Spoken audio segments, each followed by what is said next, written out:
Chapter 6. And the next day broke as soft and brilliant as though October had stolen it from June.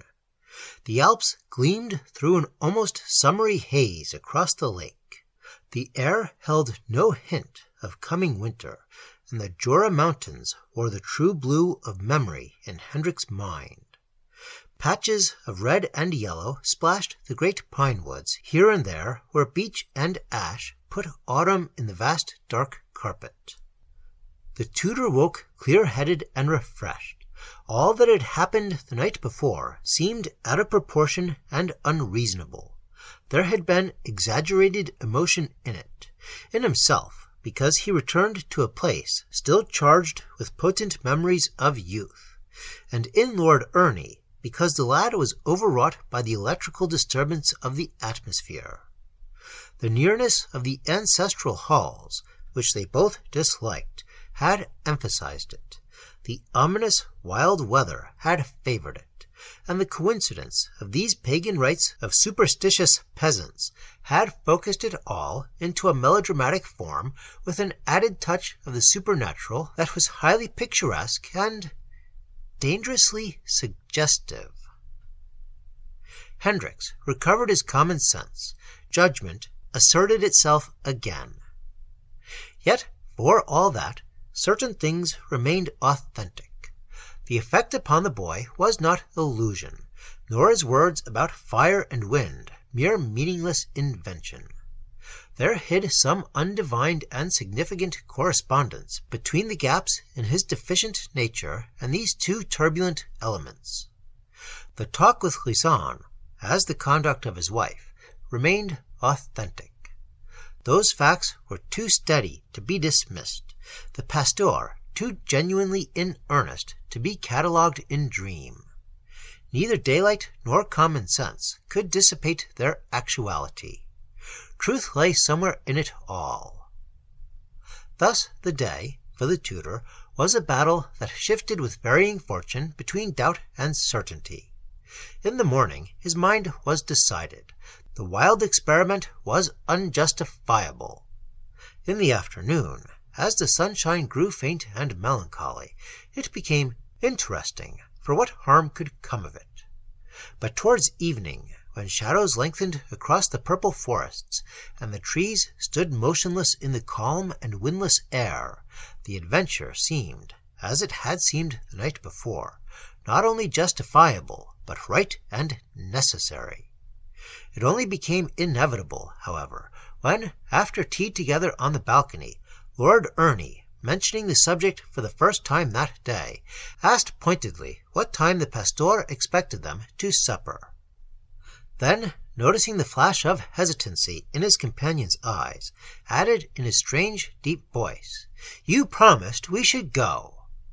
Withdrawal after that was out of the question. To retract would have meant, for one thing, final loss of the boy's confidence, a possibility not to be contemplated for a moment. Until this moment, no word of the preceding night had passed the lips of either. Lord Ernie had been quiet and preoccupied, silent rather, but never listless.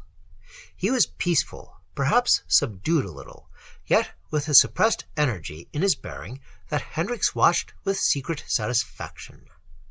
The tutor, closely observant, detected nothing out of gear. Life stirred strongly in him. There was purpose, interest, will. There was desire, but there was nothing to cause alarm. Availing himself then of the lad's absorption in his own affairs, he wandered forth alone upon his sentimental tour of inspection. No ghost of emotion rose to stalk beside him. That early tragedy, he now saw clearly, had been no more than youthful explosion of mere physical passion, wholesome and natural, but due chiefly to propinquity. His thoughts ran idly on, and he was even congratulating himself upon escape and freedom, when, abruptly, he remembered a phrase Bindi had used the night before, and stumbled suddenly upon a clue when least expecting it. He came to a sudden halt. The significance of it crashed through his mind and startled him. There are big rushing women. It was the first reference to the other sex as evidence of their attraction for him Hendricks had ever known to pass his lips. Hitherto, though 20 years of age, the lad had never spoken of women as though he was aware of their terrible magic. He had not discovered them as females, necessary to every healthy male. It was not purity, of course, but ignorance. He had felt nothing. Something had now awakened sex in him, so that he knew himself a man, and naked. And it had revolutionized the world for him. This new life came from the roots, transforming listless indifference into positive desire. The will woke out of sleep, and all currents of his system took aggressive form, for all energy, intellectual, emotional, or spiritual, is fundamentally one. It is primarily sexual. Hendricks paused in his sentimental walk, marveling that he had not realized sooner this simple truth. It brought a certain logical meaning even into the pagan rites upon the mountains, these ancient rites which symbolized the marriage of the two tremendous elements of wind and fire, heat and air. And the lad's quiet, busy mood that morning confirmed his simple discovery. It involved restraint and purpose. Lord Ernie was alive. Hendricks would take home with him to those ancestral halls a vessel bursting with energy, creative energy. It was admirable that he should witness, from a safe distance, this primitive ceremony of crude pagan origin. It was the very thing. And the tutor hurried back to the house among the vineyards, aware that his responsibility had increased, but persuaded more than ever that his course was justified. The sky held calm and cloudless through the day, the forests brooding beneath the hazy autumn sunshine. Indications that the second hurricane lay brewing among the heights were not wanting, however, to experienced eyes. Almost a preternatural silence reigned. There was a warm heaviness in the placid atmosphere. The surface of the lake was patched and streaky, the extreme clarity of the air an ominous omen. Distant objects were too close. Towards sunset, moreover, the streaks and patches vanished, as though sucked below, while thin strips of tenuous cloud appeared from nowhere above the northern cliffs. They moved with great rapidity at an enormous height, touched with a lurid brilliance as the sun sank out of sight. And when Hendricks strolled over with Lord Ernie to La Cure for supper, there came a sudden rush of heated wind that set the branches sharply rattling, then died away as abruptly as it rose. They seem reflected, too, these disturbances, in the human atmosphere about the supper table. There was suppression of various emotions presaging violence. Lord Ernie was exhilarated, Hendricks uneasy and preoccupied, the pastor grave and thoughtful. In Hendricks was another feeling as well, that he had lightly summoned a storm which might carry him off his feet. The boy's excitement increased it, as wind puffs fan a starting fire. His own judgment had somewhere played him false, betraying him into this incredible adventure, and yet he could not stop it. The pastor's influence was over him, perhaps.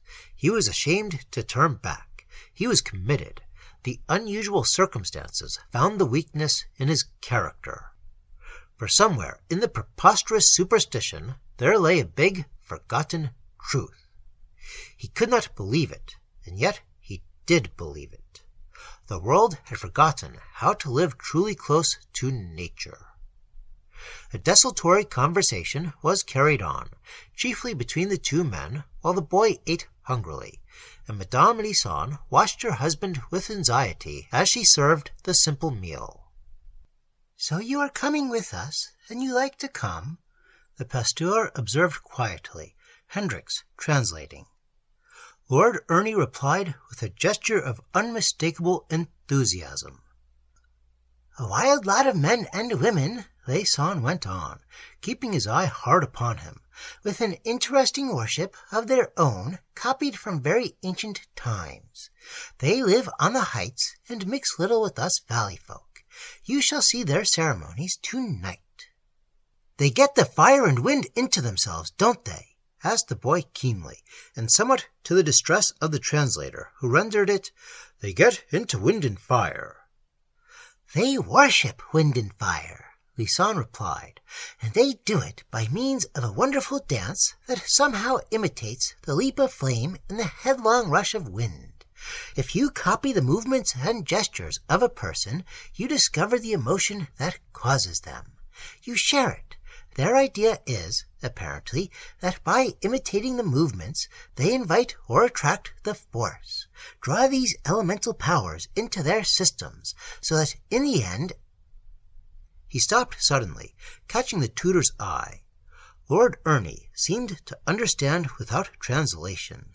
He had laid down his knife and fork, and was leaning forward across the table, listening with deep absorption. His expression was alert with a new intelligence that was almost cunning. An acute sensibility seemed to have awakened in him. As with laughing, I suppose, he said in an undertone to Hendricks quickly. If you imitate a laughter, you laugh yourself in the end and feel all the jolly excitement of laughter. Is that what he means? The tutor nodded with assumed indifference. Imitation is always infectious, he said lightly. But, of course, you will not imitate these wild people yourself, Bindi. We'll just look on from a distance. From a distance? Repeated the boy, obviously disappointed. What's the good of that? A look of obstinacy passed across his altered face. Hendricks met his eyes squarely. At a circus, he said firmly, you just watch. You don't imitate the clown, do you? If you look on long enough, you do, was the rather dogged reply. Well, take the Russian dancers we saw in Moscow, the other insisted patiently. You felt the power and beauty without jumping up and whirling in your stall. Bindi half glared at him. There was almost contempt in his quiet answer. But your mind whirled with them, and later your body would too. Otherwise, it's given you nothing. He paused a second. I can only get the fun of riding by being on a horse's back and doing his movements exactly with him, not by watching him. Hendricks smiled and shrugged his shoulders. He did not wish to discourage the enthusiasm lying behind this analysis. The uneasiness in him grew apace. He said something rapidly in French, using an undertone and laughter to confuse the actual words. Of course we must not interfere with their ceremonies, put in the pastor with decision. It's sacred to them. We can hide among the trees and watch. You would not leave your seat in church to imitate the priest, would you? He glanced smilingly at the eager youth before him. If he did something real, I would. It was said with a bright flash in the eyes. Anything real I'd copy like a shot, only I never find it. The reply was disconcerting, rather, and Hendricks, as he hurriedly translated, made a clatter with his knife and fork, for something in him rose to meet the truth behind the curious words. From that moment, as though catching a little of the boy's exhilaration, he passed under a kind of spell, perhaps. It was, in spite of the exaggeration, oddly stimulating. This dull little meal at the village cure masked an accumulating vehemence, eager to break loose. He heard the old father's voice. Well done, Hendricks. You've accomplished wonders. He would take back the boy alive. Yet all the time there were streaks and patches on his soul as upon the surface of the lake that afternoon. There were signs of terror. He felt himself letting go, an increasing recklessness, a yielding up more and more of his own authority to that of this triumphant boy. Bindi understood the meaning of it all, and felt secure. Hendricks faltered, hesitated, stood on the defensive, yet ever less and less. Already he accepted the other's guidance. Already Lord Ernie's leadership was in ascendant. Conviction invariably holds dominion over doubt. They ate little. It was near the end of the meal when the wind, falling from a clear and starlit sky, struck its first violent blow, dropping with the force of an explosion that shook the wooden house, and passing with a roar towards the distant lake. The oil lamp, suspended from the ceiling, trembled. The pastor looked apprehensively at the shuttered windows, and Lord Ernie, with startling abruptness, stood up. His eyes were shining. His voice was brisk, alert, and deep. "The wind! The wind!" he cried. "Think what it'll be up there! We shall feel it on our bodies!" His enthusiasm was like a rush of air across the table. "And the fire!" he went on. "The flames will lick all over and tear about the sky. I feel wild and full of them already. How splendid!" And the flame of the little lamp leaped higher in the chimney as he said it. "The violence of the coup de Giron is extraordinary," explained Lisson as he got up to turn down the wick. "And the second outburst—" The rest of his sentence was drowned by the noise of Hendrik's voice telling the boy to sit down and finish his supper. And at the same moment the pastor's wife came in as though a stroke of wind drove behind her down the passage. The door slammed in the draught. There was a momentary confusion in the room, above which her voice rose shrill and frightened. "The fires are alight, Jules," she whispered in her half-intelligible patois. "The forest is burning all along the upper ridge." Her face was pale, and her speech came stumbling. She lowered her lips to her husband's ear. "They'll be looking out for recruits tonight. Is it necessary? Is it right for you to go?" She glanced uneasily at the English visitors. "You know the danger." He stopped her with a gesture. "Those who look on at life accomplish nothing," he answered impatiently. "One must act, always act. Chances are sent to be taken, not stared at." He rose, pushing past her into the passage, and as he did so, she gave him one swift, comprehensive look of tenderness and admiration, then hurried after him to find his hat and cloak. Willingly she would have kept him at home that night, yet gladly, in another sense, she saw him go. She fumbled in her movements, ready to laugh or cry or pray. Hendricks saw her pain and understood. It was singular how the woman's attitude intensified his own misgivings. Her behavior, the mere expression of her face alone, made the adventure so absolutely real. 3 minutes later they were in the village street. Hendricks and Lord Ernie, the latter impatient in the road beyond, saw her tall figure stoop to embrace him. "I shall pray all night. I shall watch from my window for your return. God, who speaks from the whirlwind, and whose pathway is the fire, will go with you. Remember the younger men. It is ever the younger men that they seek to take." Her words were half hysterical. The kiss was given and taken. The open doorway framed her outline a moment. Then the buttress of the church blotted her out, and they were off.